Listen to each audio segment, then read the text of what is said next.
కంగా ముగ్గురు పవర్ఫుల్ విలన్లు మన హీరోను ముప్పుతిప్పలు పెట్టబోతున్నారని టాక్ వినిపిస్తోంది. అందులో ఒకరు డైలాగ్ కింగ్ అయితే మరొకరు నటనలో దిట్ట, ఇంకొకరు బాలీవుడ్ను షేక్ చేసిన యంగ్ విలన్. అసలు నానిని జీకొట్టబోతున్న ఆ డేంజరస్ విలన్లు ఎవరు? ఈ సినిమాలో కామెడీ స్టార్లకు ఇచ్చిన ఆ సీరియస్ రోల్సేంటి? ఈ సినిమాలో అత్యంత ఆసక్తికరమైన అంశం కలెక్షన్ కింగ్ మోహన్ బాబు విలంగా నటిస్తుండటం.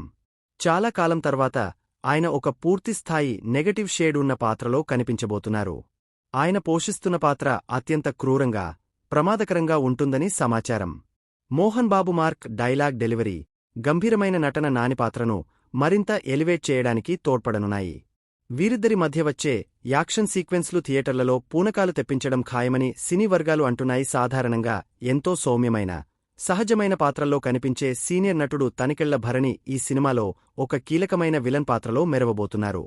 ఇప్పటివరకు మనం చూడని ఒక విభిన్నమైన లుక్లో ఆయన కనిపించనున్నారట. మోహన్ బాబు, తనికెళ్ల భరణి వంటి దిగ్గజ నటులు ఒకే సినిమాలో ప్రతినాయకులుగా ఉండటం ది ప్యారడైజ్ సినిమాకు ఒక పెద్ద అసెట్గా మారనుంది. వీరిద్దరి అనుభవం శ్రీకాంత్ ఓదెల రాసుకున్న పవర్ఫుల్ స్క్రిప్ట్కు మరింత బలాన్ని ఇవ్వనుంది. కేవలం తెలుగు నటులే కాకుండా బాలీవుడ్ నుండి రాఘవ్ జుయాల్ ఈ సినిమాతో టాలీవుడ్ ఎంట్రీ ఇస్తున్నాడు. రీసెంట్గా హిందీలో వచ్చిన కిల్ సినిమాలో రాఘవ్ చేసిన విలనిజం చూసి అందరూ షాక్ అయ్యారు. ఇప్పుడు అదే తరహాలో నాని సినిమాలో కూడా ఒక నెగటివ్ షేడ్ ఉన్న పవర్ఫుల్ రోల్లో ఆయన కనిపించబోతున్నాడు.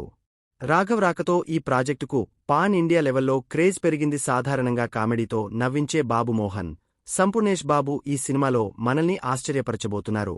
వీరిద్దరికీ కథకు బలమిచ్చే కీలకమైన పాత్రలను శ్రీకాంత్ ఓదెల డిజైన్ చేశారట. ఎక్కడా కామెడీ ఛాయలు లేకుండా నటనకు ప్రాధాన్యత ఉన్న పాత్రల్లో వీరు కనిపించనున్నారు. దసరా సినిమాలో విలన్లను ఎంతో బలంగా చూపించిన దర్శకుడు ఈసారి కూడా ప్రతి పాత్రకు న్యాయం చేసేలా పక్కా ప్లానింగ్తో ఉన్నట్లు తెలుస్తోంది. నాని కెరీర్లోనే అత్యంత హింసాత్మకంగా, భారీ బడ్జెట్తో రూపొందుతున్న ది ప్యారడైజ్ 2026 మొదటి భాగంలో విడుదల కానుంది. ఇన్ని శక్తివంతమైన పాత్రల మధ్య నాని తన విశ్వరూపం ఎలా చూపిస్తాడో చూడాలి.